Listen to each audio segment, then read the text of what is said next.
Hi, I'm Rhonda from Beck's Bakery, and today we're going to make 100% whole wheat sourdough. This is one of my breads that I bring to farmers market that people are wildly crazy in love with, and it's made with local grains. So join me and follow along. To make a whole grain sourdough bread, you need a culture, a live active culture. And I fed a culture this morning so that it would be active and ready to go for this part of it. So I have a culture or a starter or a chef or a levain. These are all the different names you can call it. But I keep mine in a seed starting mat because I can put a probe in it and I can monitor the temperature and keep it exactly at 72 degrees, which is the preferred temperature that I like to do stuff in the bakery. So this isn't plugged in right now, but you can set this to the temperature you want it, and when it gets above that temperature, it just shuts off, and when it's too cold, it'll warm it up. So this culture stays at 72 degrees, and it doubles in 8 hours, easy peasy, when it's in this system here. So I'm going to pull the probe out, and this is what I fed about 8 hours ago. So as you can see, it's got lots of bubbles in it. It smells pungent. It smells like sourdough. And this is perfect. So using the recipe, we're gonna do 11 grams of the starter. I'm using a scale. I do everything in the metric system just because it's so darn easy to double or reduce. It's just so much easier than trying to do it in pounds and ounces. All right, so I'm just gonna take 11 grams of this because that's what the recipe says we're gonna do. Okay, we got perfect 11. I'm gonna put the rest of my starter back in my seed heating mat, my root heating mat, just to hold it because I don't want to throw this away. I want to use what's left in here to keep my culture going. So after I get this done, I'm going to mix up another batch so that I have a constant culture that I can draw from to make my breads. I need 28 grams of water. All right, so this is just tap water. I run it through a chlorine filter. You can run your water through a Brita filter, or you can just let the water sit out overnight and chlorine will evaporate from it. So I just need 28 grams of water. All right, so we got 28 there. My 28 grams, I'm going to throw that in there with my starter, and I'm just going to do a little pre-mix here just to kind of break up the starter a little bit. Okay, fingers work better. Still got some chunks in there, but it's mostly broken apart. It'll be good. All right, next I'm going to add 43 grams of whole wheat flour, and this is the stone milled local grain flour. So this is what we have going on here. Okay, so we got most of everything is all in this blob. I'm just going to give it a little knead, make sure all that starter is well distributed throughout this. So here's our little lump that we're going to make bread with. We're going to let this sit overnight. It needs to sit for about 14 to 16 hours, and then it'll be ready and ripe and rip-roaring to go for the bread. Okay, so what I'm going to do with this is I'm going to put it in a container with a lid, put it in my warm spot for 14 to 16 hours, and then we'll see what it looks like tomorrow. All right, so we are ready to start mixing the dough. We've got ripe starter because 16 hours have gone by, and voila, we have ripe starter. Actually, this is a big batch that I made because I'm going to be doing other things with it today, but we'll take what we need for the recipe from here.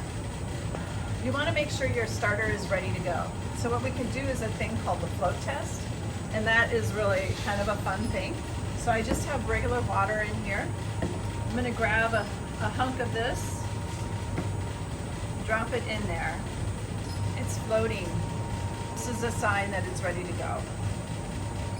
Some other signs that the starter is ready to go, as you can see all these bubbles. And had I put a marker, I could have put a piece of tape to mark where it started, and then you can see that it's more than doubled. since I made this. We're gonna start out with our starter. We need 82 grams of the starter. And remember, the starter can also be called a levain, it can be called the culture, it can be called the chef. There's a bunch of different names. The mother, there's all kinds of names. People name their starters. I don't have a name for this one. All right, so 82 grams of starter, what we need. All right, 82 grams. Put it in our bowl. Next, we need 405 grams of water. All right, we have 405 grams of water. Again, this water though, I'm going to pay attention to the temperature. I want it to be around 72 to 74 degrees. And this is 73 degrees. So I'm going to pour all but 10%, so we'll just leave a little bit at the very bottom here. So you're usually holding back 10% of your water, especially when you're working with a new grain, because you just don't know how much water that grain can take in. I'm really familiar with this grain this year. This recipe could be different next year with next year's grain, but I know that this water works. But I'm just going to show you, the home baker, how to deal with this. I'm going to go ahead and smoosh that in there. Kind of similar to what I did when I was making the actual starter. So you can see it's still kind of chunky, but it is loose. So next we're going to add 27 grams of rye flour. This again is the local rye. And then I have 472 grams of the whole wheat flour. And so I'm going to add most of that because I want to do a little pre-mixing first. I really want to get that culture well distributed throughout the dough. And I'm doing this by hand. If I were doing this in a mixer, I would dump it all in at the same time. I'm going to add the rest of the flour. I'm not going to knead this. I'm going to show you a different technique. But I'm going to let this sit now.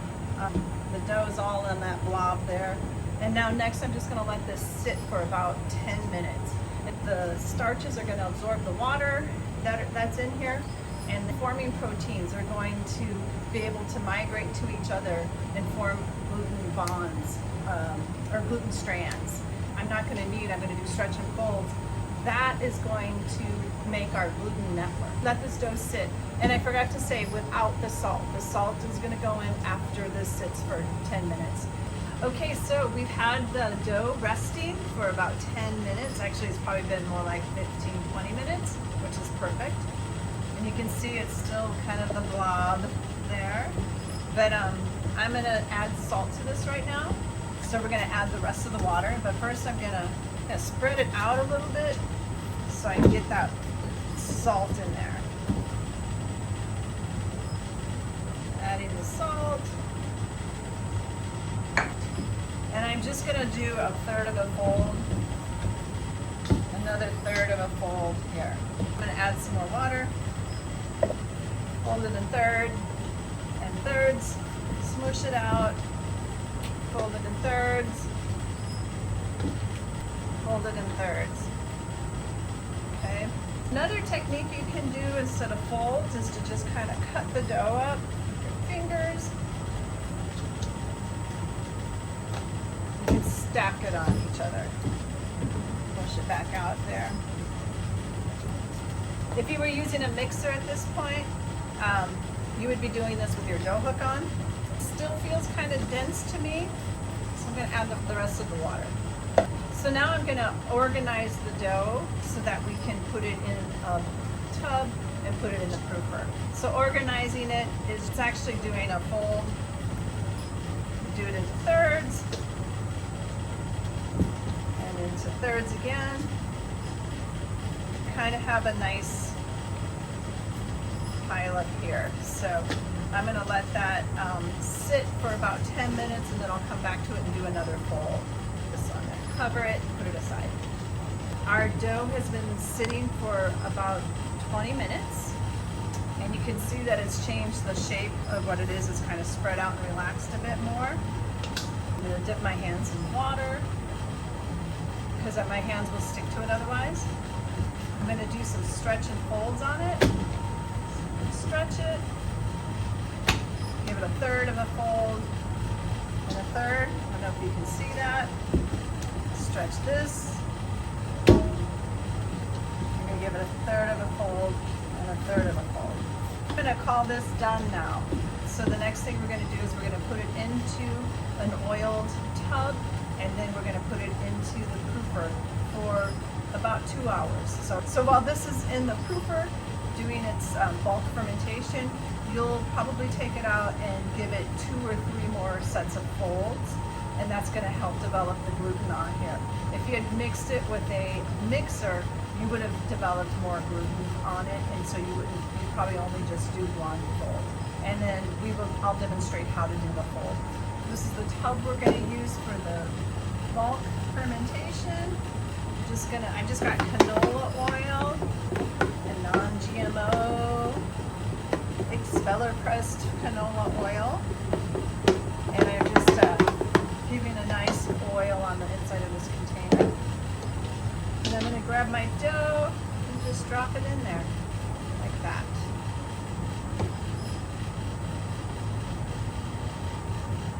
It's a little cool. It's 69 degrees right now.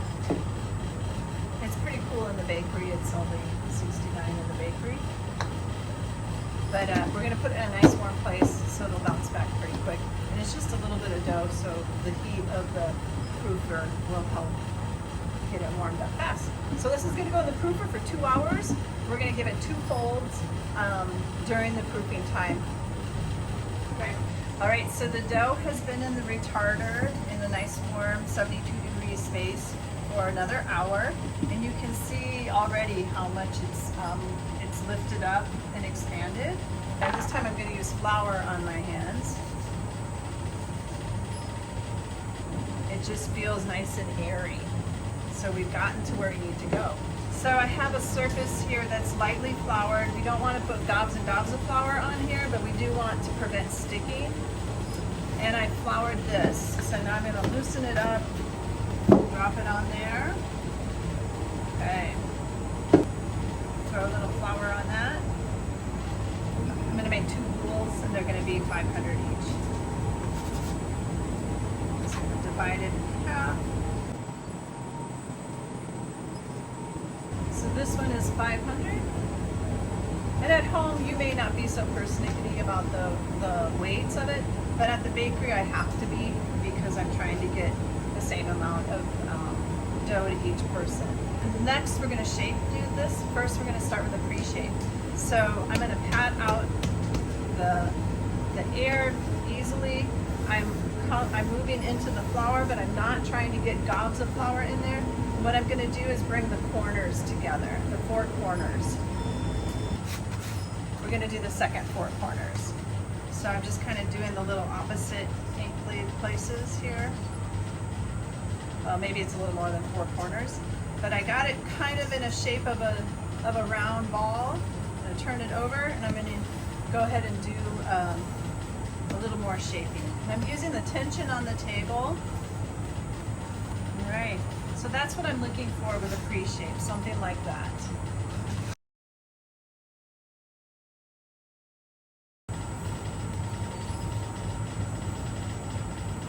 So we have another round there.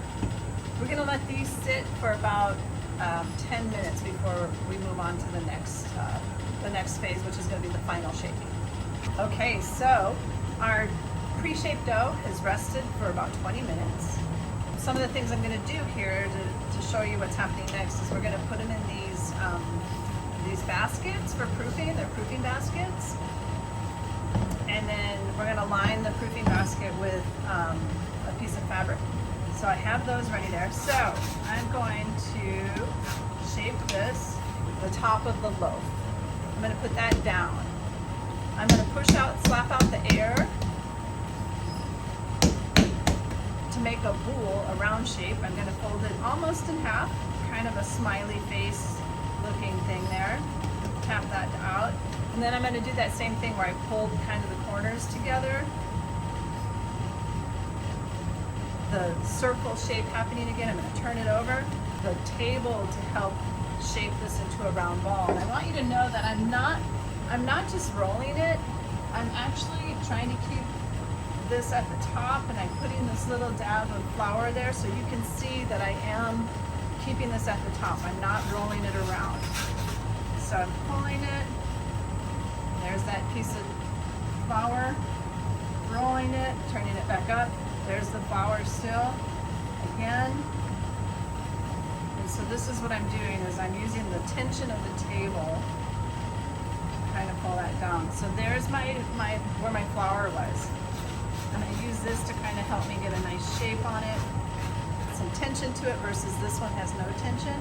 It's much smaller than that, and it's much taller than this. So this one's ready to go. I'm gonna roll it in some whole wheat flour. This again is the top. Put it in there. Getting a nice coating of whole wheat flour. And then I'm gonna lay this down top side down in the basket, because remember, we're going to flip this over onto the parchment, and it's going to sit on the parchment like that. Okay, I'll show you a different shaping technique. I'm going to shape this for the tard shape. So we still start with that same circle, the wool pre-shape. This one's going to be a little bit different. I'm going to knock the air out, constantly lifting it up, make sure this dough is not sticking to the table. I'm going to fold it in a rectangle or a triangle shape. Lift it, make sure it's not sticking, knock the air out. I'm going to pull the bottom ends together, get them to stick. And then I'm just going to grab this, I'm stretching, grabbing the tip, and I'm just stretching until it just gets to the tearing point. I don't want it to tear. Go like that. Fold it again. Again. And again. Then I'm going to steam that up. And now we have the beginnings of a tard going on. Using my hands and my thumbs.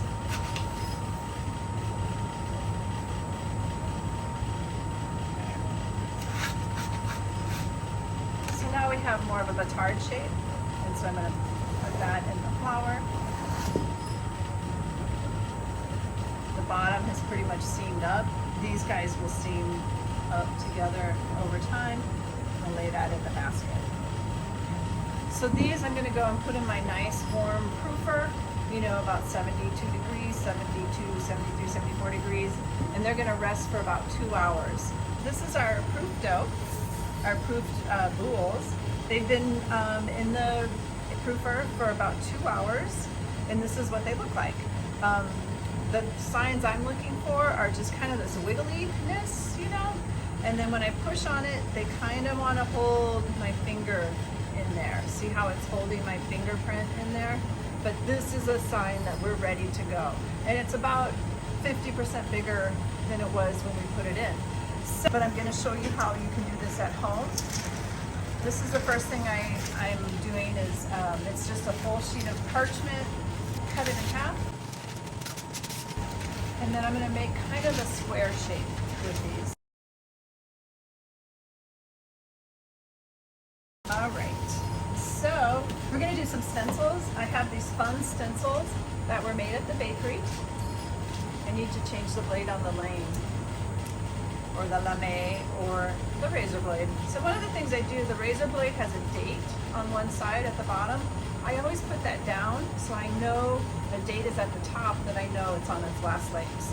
So putting the date down, putting it in here, up through the bottom, in the first slat, and out the second slat at the top, pushing it on there.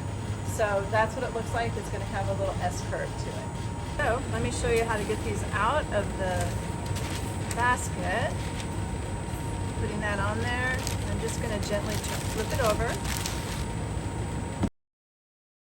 So the first stencil, I'm just going to do this pretty wheat. Then the other stencil is going to be the bakery, Beck's Bakery stencil, the logo. So what I have here is a medium rye flour.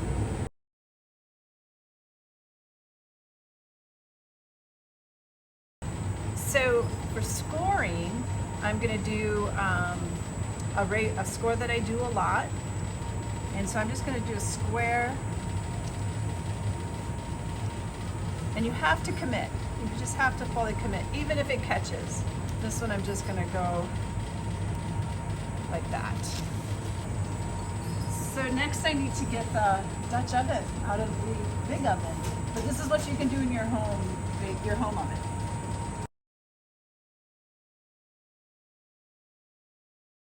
Okay, so the Dutch oven's been in there for about an hour heating up. It's 400 degrees in that oven. So I'm gonna gently put this in the Dutch oven. This guy I'm just gonna drop in there. That's one way you can do this. I'm gonna show you another way. At home, you'll probably have a half a sheet. You wanna make sure you have a stainless steel pan that'll fit over it, or an oven-proof bowl that'll fit in that spot. We're gonna grab this. And then I have a water bottle. And I'm just gonna spray the inside of this with water. And I'm gonna cover that. And put that on the shelf here. This is called a rack oven, and it's a rack oven because you push the rack in. It's steaming right now, but both of those items are covered, so they're not going to get any of the steam, and that's probably what it's going to be like in your home oven. That steam is really wonderful for making a nice crust on your breads, and you'll need to figure out ways to make steam. And so one of the things that I did was I squirted the inside of that stainless steel bowl with water, and that's going to help create steam. And then there's also the moisture that's coming off the bread itself is going to produce steam. You notice I did not spray the cast iron pan because that thing is steaming hot, and the second I spray it, it would all evaporate. But you're going to get water off the bread just as it starts to cook, so that's going to be steaming in it. Okay, so we're going to let that bake for about 45 minutes. About 20 minutes into it, I'm going to pull the lids off so that they can finish browning with the direct heat of the oven. It's been 20 minutes in the oven. We have 10 minutes left, and I'm going to take the lids off everything so you can see what it looks like.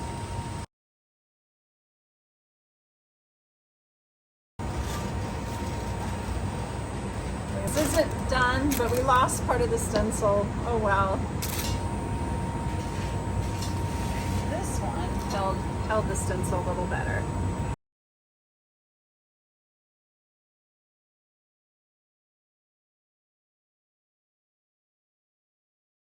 Look at this. We've got some color happening on the edges here. Nice color on the bottom there. And then the last thing I'm going to do is take the temp just to make sure that the interior is done. The interior of this bread should be 200 degrees. And it looks like it's about 211. So I'm going to call this bread done. And I'm going to put it on a rack to cool. Feels nice and light. It's got nice color on the bottom. I'm going to check the temperature, the internal temperature. Okay, so we're 208. I'm going to put this on the rack to cool. So these breads have cooled for about an hour. I usually let them go for a bit longer than that. Some of the things you look for in a sourdough are these little blisters on there. That's a sign that that's a sourdough bread on there. This is a whole grain loaf. So what happens with the whole grains is that the bran absorbs water, and then as it cools, it's going to release water slowly. So ideally, you'd want this to sit for about 24 hours before you eat it. Any 100% whole grain bread is going to get better in 24 hours. So let's cut into it, see what it looks like.